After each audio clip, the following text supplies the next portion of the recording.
All together यानी कुल मिलाकर या फिर पूर्ण रूप से। इस शब्द को इस्तेमाल करके देखते हैं सेंटेंस में।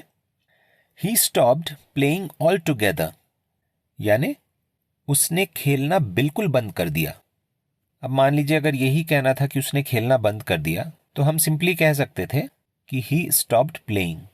लेकिन हम यहाँ पे एक बात और भी जोड़ना चाहते हैं और हम कहना चाहते हैं कि उसने बिल्कुल खेलना बंद कर दिया, यानी he stopped playing all together. All together मतलब बिल्कुल, यानी पूर्ण रूप से, पूरी तरह से उसने खेलना बंद कर दिया। ठीक है, एक और सेंटेंस में इस्तेमाल करके देखेंगे। All together this workshop was a great experience.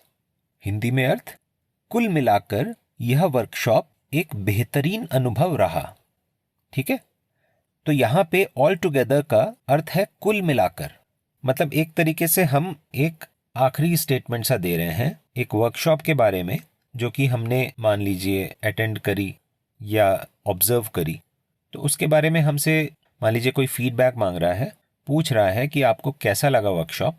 तो आपको उस वर्कशॉप के बारे में कुछ बातें अच्छी लगी होंगी, कुछ ठीक ठाक लगी होंगी, कुछ त्रुटियां या फिर कुछ गलतियां भी लगी होंगी, है ना।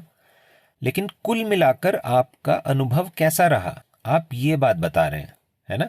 तो अगर आप कह रहे हैं कि सारी बातें मिलाकर, अच्छी बुरी बातें मिलाकर, कुल मिलाकर यह वर्कशॉप एक बेहतरीन अनुभव रहा, तो आप अंग्रेजी में ये कह सकते हैं कि all together this workshop was a great experience. ठीक है, एक और सेंटेंस लेंगे। She has around 500 books all together, यानी उसके पास कुल मिलाकर लगभग 500 किताबें हैं। तो यहां पर भी शब्द का अर्थ क्या है, कुल मिलाकर। ऑल टुगेदर मतलब कुल मिलाकर, लेकिन भाव थोड़ा सा अलग है पिछले सेंटेंस के कंपैरिजन में।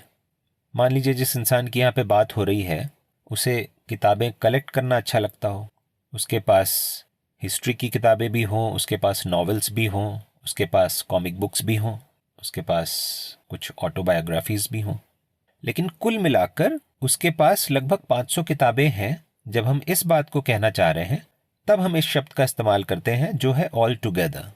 ठीक है, तो ये 3 सेंटेंसेस में आपने ऑल टुगेदर शब्द का अलग अलग भाव समझा।